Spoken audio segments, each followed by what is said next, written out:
Hello guys, good morning. তো এখন বাজছিল সকাল সকাল নয়, ভোর 4:30। অ্যান্ড আমি একটু ছাদের ভিউটা নিয়েছি। দেখো কি ভালো লাগছে না সকালের ভিউটা। তো এখন আমি নিচে গিয়ে মুখ ধুয়ে ফ্রেশ হয়ে পড়তে বসবো আমার এক্সাম। তো আমি এখন ফ্রেশ হয়ে ভাত খেয়ে এক্সাম দেওয়ার জন্য পুরো প্রিপারেশন নিয়ে বের হয়ে পড়েছি। এখন আমি, বিপাশা, কল্পনা, ঋত্বিকা আমরা 4জন উঠে গিয়েছি গাড়িতে। এখন আমরা যাব কলেজে। আজ এটা ভেবে আনন্দ লাগছিল যে কি আজ এক্সাম শেষ, বাট একটু ভয়ও কাজ করছিল কারণ আজ ছিল ম্যাথ এক্সাম। তো কলেজে এসে আমি আর কোনো ক্লিপস নিইনি, একবারে এক্সাম হল থেকে বের হয়ে তারপর ক্লিপস নিয়েছি।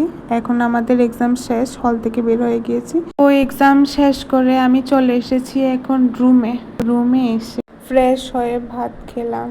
তারপর হাত পা ধুতে যাব কি জানলার পাশ দিয়ে দেখি আরেক বাড়ির ছাদে এই সুন্দর গোলাপ ফুলটি ধরেছে।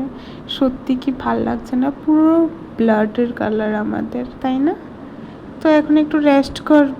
ভীষণ টায়ার্ড লাগছে, এতদিন একটা টেনশন ছিল এক্সাম তো শেষ ফাইনালি। রেস্ট করে এখন সন্ধ্যার সময় বের হয়ে যাচ্ছি আমি, ঋত্বিকা আর কল্পনা ঘোরাঘুরি করার জন্য। আজ অনেক গরম পড়ছে। তো আমরা এখন বের হয়ে গিয়েছি। আজ অনেক দিন পর আমরা বের হয়েছি একসাথে। এক্সামের জন্য কোথাও যাওয়া হচ্ছে না আমাদের।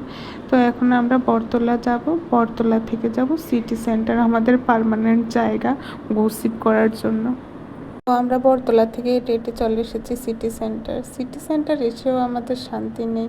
বাড়ি থেকে এই কল করছে, ও কল করছে, সবাই বলে ঘুরতে যাওয়ার জন্য মা বাবা, বাট তারপরেও ওরা একটু পরপর কল করে আমরা ঠিক আছি তো, কারণ দেশের পরিস্থিতি খুব খারাপ, ওরা নিউজে অনেক কিছু দেখছে। এটাই স্বাভাবিক, সবাই তো টেনশন করবেই। আমরা স্ন্যাপচ্যাটে গিয়ে এক একজনের ফেসের সিচুয়েশনটা দেখো। আমরা কিছু ক্লিপস নিচ্ছিলাম, এগুলো সব ঋত্বিকা কল্পনার বার্থডেতে দেব। দিন পর এসেছি আজ এই জায়গাটা দেখো। তো এখন আমাদের যাওয়ারও টাইম হয়ে এসেছে রুমে।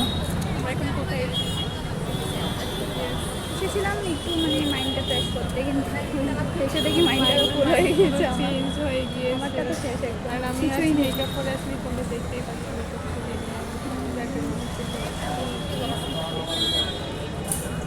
রুমে যাওয়ার আগে আগে আমরা মোমো খেয়ে নিই। প্রায় এখন 10টা বাজছে, একটু পরে রুমে চলে যাব। আর আজ দাদা নয়নের সাথে দেখা কিছু হয়েছে। বলো, কিছু তুমি কিছু বলো, কিছু বলবে। এবার তুই যদি কিছু কষ্টই ধরে দেখবি, কিছু না শেষ, আমি কিছু করছি কিছু না। তো ঋত্বিকার একটু ইমার্জেন্সি রুমে চলে যেতে হয়েছিল, তাই ও চলে গিয়েছিল। যেহেতু অনেকদিন পর সায়নদার নয়নের সাথে দেখা হয়েছিল আমাদের হঠাৎ সিটি সেন্টার, খুব ভালো লেগেছিল, কথাবার্তা বললাম। তো এখন রুমে যাচ্ছি, আজকের জন্য এতটুকুই, টাটা।